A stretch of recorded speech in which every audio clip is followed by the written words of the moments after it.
Bom dia, pessoal. Tudo bem? Bom dia. Bom, vamos lá. Meu nome é Lucas e hoje eu estou aqui com a Clara e a gente está muito honrado de falar para vocês, esse público maravilhoso, de um tema que é muito importante para a gente, né?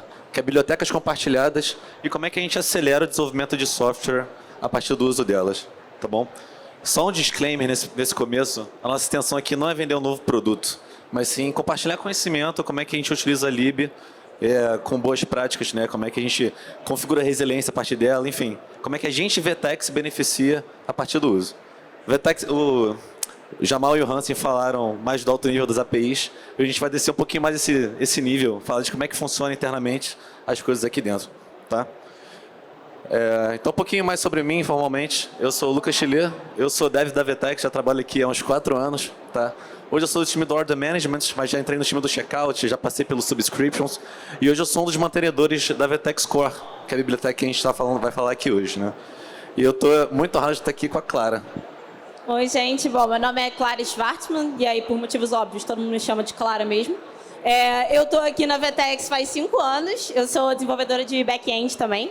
E hoje eu atuo como engenheira staff no time de Fulfillment, que é a parte que cuida do cálculo de frete, da gerência de inventário, capacidade operacional, enfim, e as coisas que a gente foi adquirindo ao longo do caminho.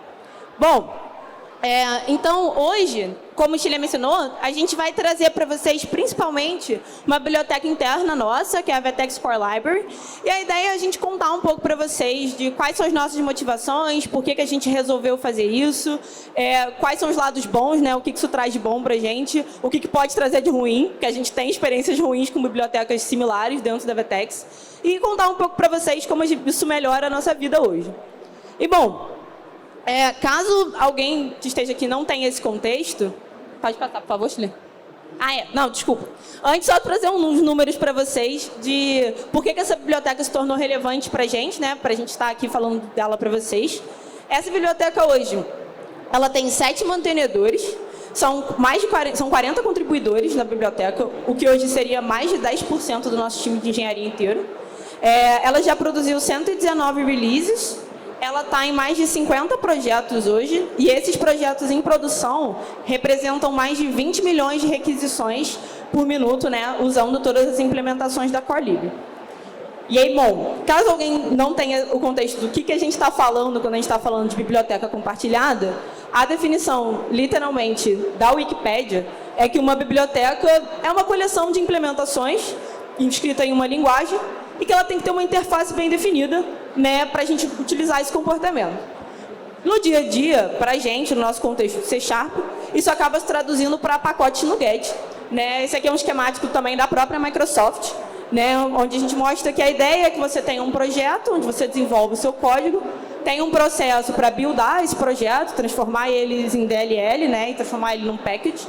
Esse package pode ir para o host público da NuGet, ou, como é no nosso caso da Core Library, ele vai para um host privado da VTEX, onde só pode ser utilizado, né, por projetos VTEX. Então, podem ser essas duas situações.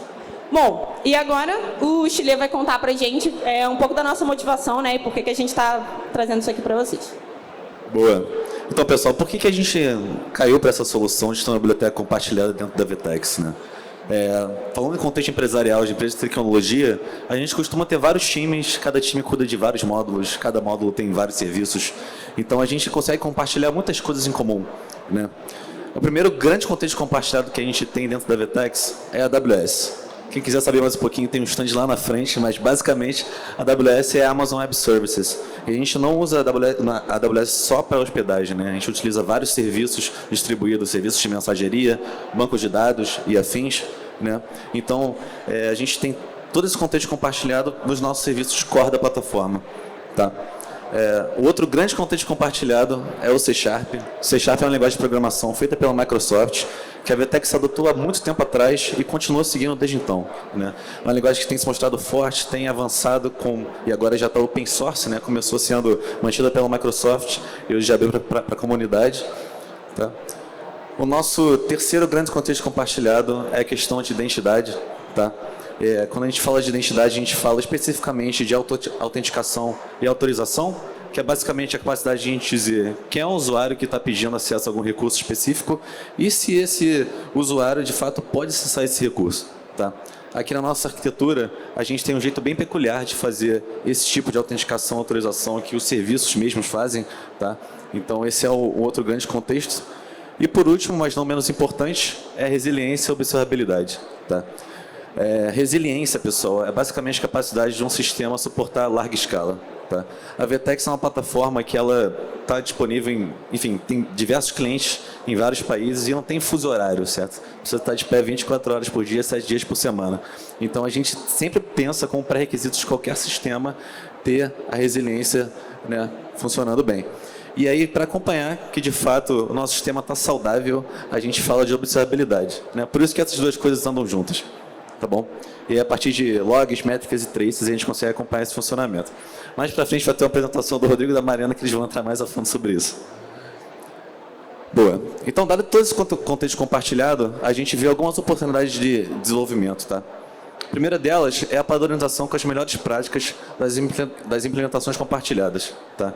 Muitos serviços nossos compartilham as mesmas coisas, né? Como eu já falei, autenticam, autorizam da mesma forma, eles têm configurações de rate limit em comum, enfim, diversas coisas que a gente consegue compartilhar. Tá? E a partir disso, tendo uma implementação em comum, como tendo uma biblioteca, a gente consegue reaproveitar essas funcionalidades estruturais. Tá? Uma outra grande vantagem de ter uma biblioteca e implementações em comum é que o desenvolvedor que quer desenvolver um novo sistema, quer fazer uma nova regra de negócio, ele consegue abstrair todas as lógicas, certo? Então, ele consegue pensar em problemas em comum. Por exemplo, ele tem uma rota de uma API que está com uma latência muito alta. Em vez de ele pensar em como é que implementa um cache para melhorar a latência dessa rota, ele só pensa em interface, certo? Preciso resolver esse problema com uma interface, eu vou utilizar a implementação que a VTEX Core já oferece, tá? E ele não precisa se preocupar com mais nada. E outra grande vantagem e oportunidade que a gente tem é uma facilidade de implementação cross-services. Né?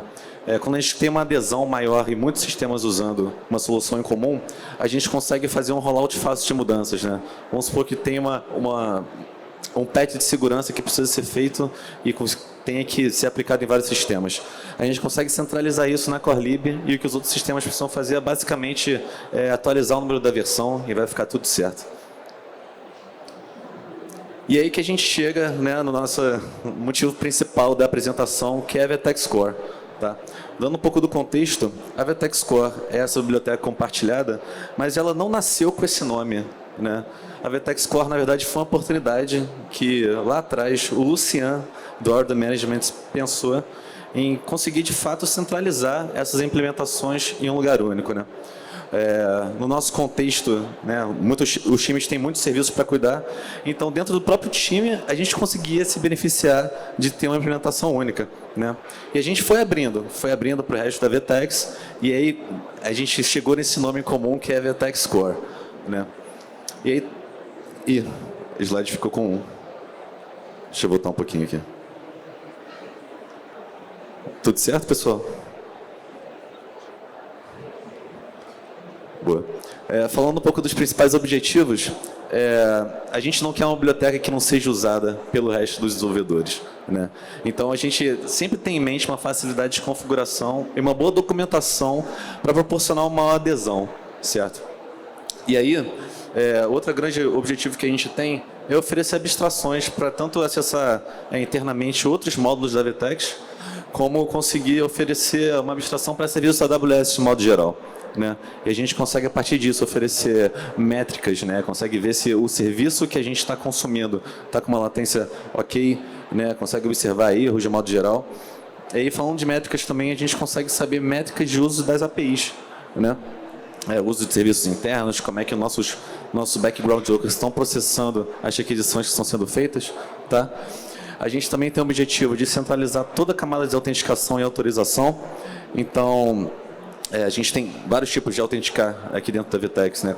Pode ser por chave, pode ser pelo token, sessão do usuário, enfim. E a gente oferece dentro da CoreLib esse jeito em comum de fazer todos esses mecanismos. Tá?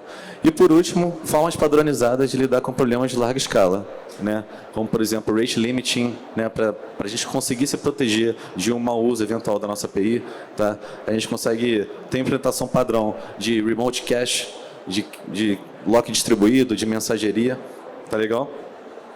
E aí agora, daqui para frente, vai ter um sprint de código, mas eu vou tentar passar bem rápido para não deixar muito baixo o nível o negócio. Então, a primeira coisa é a configuração básica, tá? Vocês podem ver que tem 3 prints aí na tela, mas eles são bem curtinhos. O primeiro deles é basicamente um dos nossos projetos referenciando a VTEX Core hoje, tá? Então, basicamente, tem uma linha no arquivo do projeto dizendo que a gente quer referenciar a biblioteca numa versão tal, uma linha no startup e uma seção na parte de configuração JSON, tá? Isso aqui é tudo que a gente precisa fazer para que os desenvolvedores consigam usar os métodos que estão disponíveis, tá? Então, conseguem usar o serviço da AWS, conseguem usar essas configurações de throttling, enfim, está tudo já injetado magicamente na aplicação. Tá legal? Então, esse é um outro exemplo de como é que a gente configura comunicações internas. Então, um serviço que quer fazer uma requisição para a AWS ou quer fazer uma requisição para outro sistema interno, checkout, por exemplo, basta herdar desse REST Client Configuration e já vai ter métrica, já vai ter opção de configurar também resiliência, como, por exemplo, Circuit Breaker, né, para proteger o sistema que está mal, deixar ele ter tempo de se recuperar. A gente consegue configurar um timeout máximo, e, enfim, diversas oportunidades aí que a gente consegue implementar. Tá bom? Inclusive, das métricas em comum, a gente, só de herdar dessa classe base, a gente já tem acesso à métrica de latência, saber se o serviço está respondendo bem ou não. Tá? A outra opção de configuração é a gente adicionar métricas de uso geral da API. Tá? Então, no startup também, só a partir dessa linha de User Request Middleware, a gente já consegue saber número de requests por versão, consegue saber a quantidade de status por rota, latência por rota. Tá? Inclusive, esse aqui é um exemplo de um dos nossos sistemas fazendo uma virada de versão. Né? Dá para ver que tem uma linha que desce enquanto a outra está subindo, assumindo o lugar dele em número de requests. Tá? Outra configuração fácil foi o que a gente comentou de resiliência, né, de acesso ao cache remoto e lock remoto também, que é basicamente o serviço C# que quer usar, só injeta a interface no construtor, e como a gente já fez toda a mágica de configuração, isso já vai estar disponível para uso. Tá? A gente tem toda essa parte de autenticação, autorização, o rate limit e o contexto. Esse print aí mostra o entry point. Assim que uma request entra nas nossas APIs, ela entra em um desses controllers e basicamente com essa anotação em cima de VTEX Authorize, VTEX Throttling e esse from VTEX Account e from VTEX API Context, a gente já consegue saber tudo que a gente precisa e também se proteger eventualmente de um número alto de requests. Tá bom? E por último, mas não menos importante, a questão de logs e métricas. Tá? A gente já tem disponível aqui um iOpenTelemetry Logger, que é basicamente o nosso mecanismo de logar hoje usando o OpenTelemetry. E a partir dele a gente consegue logar informação, consegue logar warning, errors, consegue metrificar contagem de alguma métrica específica, enfim, várias coisas estão disponíveis aí para a gente. E agora a Clara vai voltar para falar de contribuição, passar um pouco da visão dela desse contexto. Bom, acaba que a Core Library ela vira um pequeno projeto open source, né, dentro da empresa. Então, ela é um projeto no GitHub, como outro qualquer. Então, a contribuição é feita através de pull requests, né, enfim, aprovados, mergeados. Mas, bom, no próprio GitHub, a gente tem um guia da contribuição que mostra quais são os padrões de código a serem seguidos, que mostra onde os testes devem ser feitos e reforça que eles vão ser cobrados, né, na hora do pull request. E o grupo de mantenedores, eles são responsáveis por garantir que a biblioteca vai continuar saudável, que ela vai continuar seguindo o padrão que ela deve, né, e que todas as contribuições feitas fazem sentido. Né? Porque quando a gente tem uma questão, será que eu tenho um problema? Será que eu deveria contribuir com ele, resolver ele na VTEX Core, ou será que eu deveria resolver ele no meu código? Né? Como ela é uma biblioteca que é para ser para todos os produtos da VTEX, né? Ela é para ser usada para qualquer sistema, a gente evita ao máximo levar regra de negócio para dentro dela. Por exemplo, eu provavelmente não vou querer vamos supor, alterar um response da AWS de forma que faça sentido só para o logistics, né? Só para o projeto que eu trabalho. Que pode ser que isso quebre uma implementação do orders, do checkout, de alguma outra coisa. Né? Então, a gente normalmente não leva as regras de negócio para dentro da biblioteca. Ela acaba sendo uma biblioteca muito estrutural. Né? Por exemplo, mas se eu tiver uma outra questão, eu quero que o meu rate limit tenha um ajuste mais fino, eu preciso de uma outra configuração para deixar ele melhor. Isso sim faria sentido, né? Porque isso pode ser aproveitado por qualquer um e pode ser usado ou não, né? Ele ainda é configurável. Então, assim, pode ser usado ou não. Então, faria todo sentido. Bom, e aí no dia a dia é basicamente isso. Nós temos um bonequinho com um problema, uma questão, e assim que ele decide, não, faz todo sentido eu contribuir com a Core Lib, é uma boa ideia.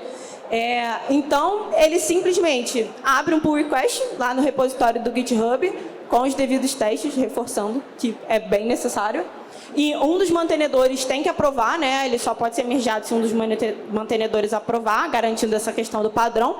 Uma vez aprovado e mergeado, a gente só lança uma tag, o CI/CD faz toda a mágica dele, e a próxima versão vai estar disponível no NuGet e a gente consegue acompanhar pelo próprio Slack, né? Se o build deu certo, se o build deu errado, se está tudo bem. Enfim, e aí pronto, podemos ir para a próxima. Beleza, então é bem fácil de contribuir, né? E isso é muito importante porque a biblioteca tem que ter uma adesão orgânica, senão ela provavelmente não vai sobreviver muito tempo, né? Se for uma coisa ruim de usar, se for uma coisa complicada de usar, ela não vai sobreviver muito tempo. E aí vem aí um pouco dos nossos aprendizados, né? O que a gente acha que dá certo? O que a gente acha que tem dado certo nessa biblioteca?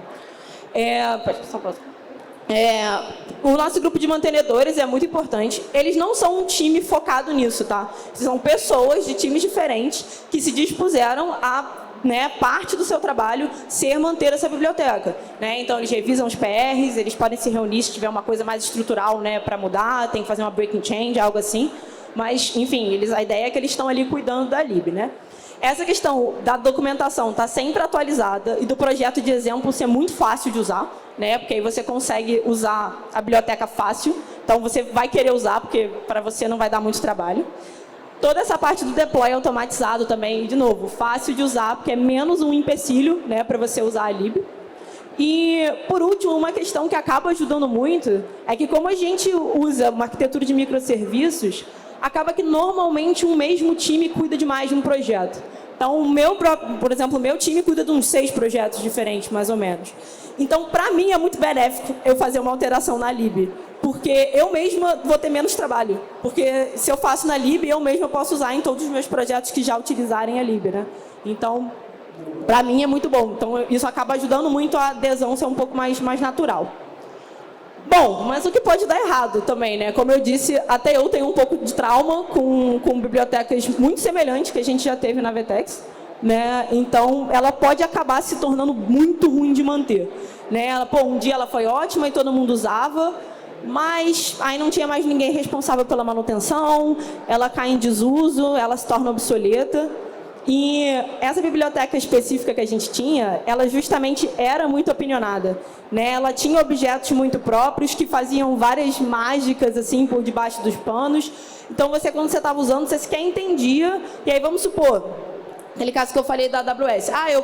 Eu mando um objeto diferente. Se por algum motivo eu preciso tirar a lib, é muito pior, porque não é só uma interface que você tem que trocar, né? Você tem que trocar o resto do código, você tem que tratar com outro objeto. Então vai ficar muito mais doloroso, né? Tinha várias questões que o cache era obrigatório, e aí você precisava tirar a lib, precisava tirar o cache, não conseguia, porque não tinha como, né? Então, ela pode acabar se tornando ruim se ela não for bem mantida e bem cuidada. Mas, bom, voltando a falar agora um pouco da parte boa, né? Porque a gente está aqui, no caso, defendendo, porque tem os cases que dão muito certo, né? Por exemplo, eu mesma já tive... A gente passou por um incidente, né? Um incidente até num sistema crítico. E, beleza, foi um incidente que passou, acabou, a gente falou, beleza, como é que a gente vai evitar isso, né? Agora a gente tem que dar um jeito disso não acontecer de novo. Por acaso, esse sistema já usava a Core Lib, então já estava com ela implementada. Então, quando a gente debatendo, a gente falou, na verdade, eu acho que a resolução para isso é só configurar esse fator de rate limit que já existe na Core Lib. Então, ao invés da gente ter que fazer outro deploy, da gente ter que, né, estudar, implementar, enfim, ficar vulnerável a um incidente mais alguns dias, a gente simplesmente trocou uma API, as configurações são todas dinâmicas, né? São todas remotas, então a gente troca, passa a valer, então em poucos minutos e pronto, e aí a gente de fato evitou o incidente de acontecer de novo. Então, em poucos minutos, assim, ao invés de ter que desenvolver tudo, porque já tinha, né, a questão da resiliência ali. Outra questão também que eu já me beneficiei bastante foi justamente de migrar alguns projetos nossos que estavam no C# antigo, no .NET Framework, para .NET Core. Né? Porque agiliza muito. Se eu pego um projeto que eu não tenho que importar nenhuma parte de autenticação, nenhuma parte de autorização, já vem com isso pronto. Fora que quando a gente está falando de projetos legados, às vezes eles nem tinham observabilidade, não tinham mecanismos de resiliência, e uma vez que a gente passa a usar a lib, ele ganha isso. Então, além de você migrar, você naturalmente deixa o sistema mais resiliente, né? Com circuit breaker, throttling, enfim, todas essas coisas aí. Então, assim, essas foram algumas das minhas experiências que foram muito positivas de usar a biblioteca, né? Por isso, assim, que se ela é bem cuidada, eu acho que ela pode trazer, de fato, muitos benefícios. E tem casos legais também com novos projetos, que é muito fácil construir uma coisa quando a gente já tem muita coisa pronta por trás, né? Essa biblioteca oferece implementações que deixam muito fácil o desenvolvimento, e eu posso citar um caso bem específico, que a gente tem um processo de criação de perfil a partir de pedidos, né? Então, antigamente, a criação de perfil, ela era síncrona, né? Se ela quebrasse, se o sistema de perfil estivesse fora, a gente não conseguia andar com o pedido, né? Com o processamento dele. Então, a partir do uso da lib, a gente quebrou, né, esse projeto e, basicamente, a partir da questão de mensageria, dos workers que já estão prontos, a gente usou o que já estava tudo disponível e simplesmente começou a usar. E ainda por cima tirou um sistema do fluxo crítico de pedidos. Tá bom? E outra questão é a observabilidade, né? A biblioteca ela centraliza algumas implementações de logs, métricas e traces, né, como a gente tinha comentado, e a gente mudou recentemente de uma infra que usava Splunk para vários sistemas, né, distintos, para um específico para log, métrica e trace, e a partir dessa implementação em comum foi muito fácil implementar esse rollout, certo? A gente basicamente implementou isso na lib, lançou uma versão nova e os sistemas, para se beneficiar dessa versão, atualizaram e já estava tudo pronto no stack, né? Imagina se cada sistema tivesse que refazer a sua implementação própria de Splunk para mandar para cada ponto especificamente, né? Então, esses são os cases de sucesso que a gente consegue, que são mais frescos na nossa memória, né? E aí, com eles, a gente fecha a apresentação. Sobrou um pouquinho de tempo, acho que 3 minutos, talvez seja pouco para a pergunta aqui, mas a gente vai estar no cantinho, quem quiser chegar para conversar mais um pouquinho com a gente, estaremos disponíveis. Pessoal, muito obrigado. Muito obrigada, gente. Bom dia.